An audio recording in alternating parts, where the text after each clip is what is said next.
Viewers, এখন আমি চলে আসছি মহাস্থানগড়ের ঐতিহাসিক সেই জিয়তকুণ্ডুতে, যেই কূপের পানি খেলে মৃত মানুষও বেঁচে ওঠে। চলুন আজকে আপনাদেরকে সেই কূপটাই দেখায়। এইখানকার অলৌকিক ক্ষমতা সম্পর্কে আপনাদেরকে আজকে আমি জানাবো। বাংলাদেশের প্রত্নতাত্ত্বিক ঐতিহ্যের অন্যতম প্রাণকেন্দ্র বগুড়ার মহাস্থানগড়। এই প্রাচীন নগরীর অসংখ্য নিদর্শনের মধ্যে জিয়তকুণ্ডু বা জিয়তকূপ অন্যতম বিস্ময়কর এক স্থাপনা।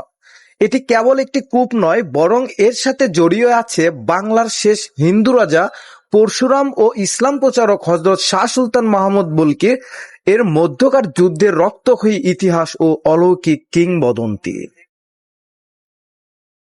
এই কূপটিকে ঘিরে একটি রোমাঞ্চকর লোককথা প্রচলিত আছে।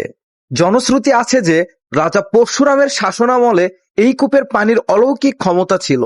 যুদ্ধে নিহত সৈন্যদের এই কূপের পানি পান করালে বা কূপে চুবিয়ে নিলে তারা অলৌকিকভাবে প্রাণ ফিরে পেত। এই কারণে পরশুরামের বাহিনীকে হারানো ছিল অসম্ভব।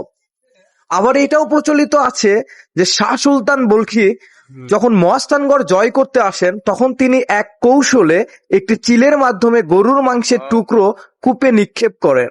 এতে কূপটির পবিত্রতা ও অলৌকিক ক্ষমতা নষ্ট হয়ে যায়। ফলে পরশুরামের মৃত সৈন্যরা আর জীবন ফিরে পায়নি এবং যুদ্ধে রাজা পরাজিত হন।